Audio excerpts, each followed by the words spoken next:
biar bawah meja ni. Ha, kawan-kawan, jangan buang macam ni tau.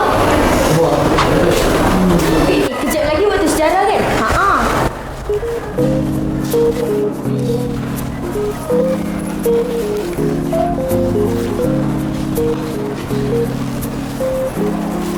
Mana buku aku?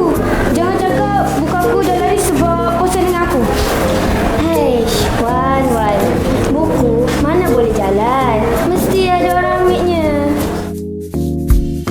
Engkau rasa siapa yang ambil buku aku? Tak pasti. Tapi bukan aku yang ambil.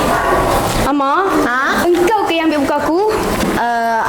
Aku cuma nak menjaga keselamatan buku engkau. Hei, menjaga buku keselamatan ke atau menyusahkan kawan?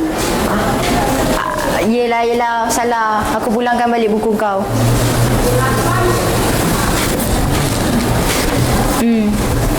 Nah, Wan. Tak apa, Mak. Aku maafkan. Tapi lain kali jangan buat lagi. Okey, sekarang ni bagi sini pula. Asal siapa ni? Apa cuba tu balik? Patut aku tengok dulu ni. Ama. Apa? Oh, Ama. Boleh tolong kemaskan kerusi dekat bawah ni? Alah, nanti lah untuk baca buku ni. Ewa. Kerusi pun dah tahu siapa yang rajin dan siapa yang malas. Kursi boleh bercakap? Tak boleh. Tapi muka kerusi tu nampak macam kecewa. Kuat muka yelah. Kemas lah. Tak tenang. Ada dua orang. Ada terkejut ni. Perlu mengajar anak.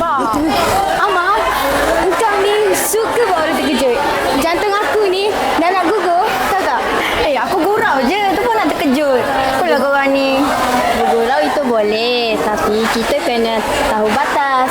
Jangan sampai orang lain rasa tidak dihormati. Betul? Kalau aku buat macam gitu dekat engkau, mesti engkau pun marah. Aku tak terfikir pun tadi. Sorry lah. Mana orang dengan Hani ni? Kenapa Amang salah lah tadi terkejutkan dia orang. Tahulah. Wan, Hani. Ama. Aku ada benda nak cakap ni.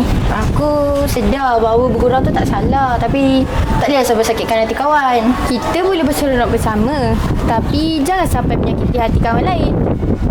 Mulai hari ni akan aku cuba untuk menjadi kawan yang lebih baik.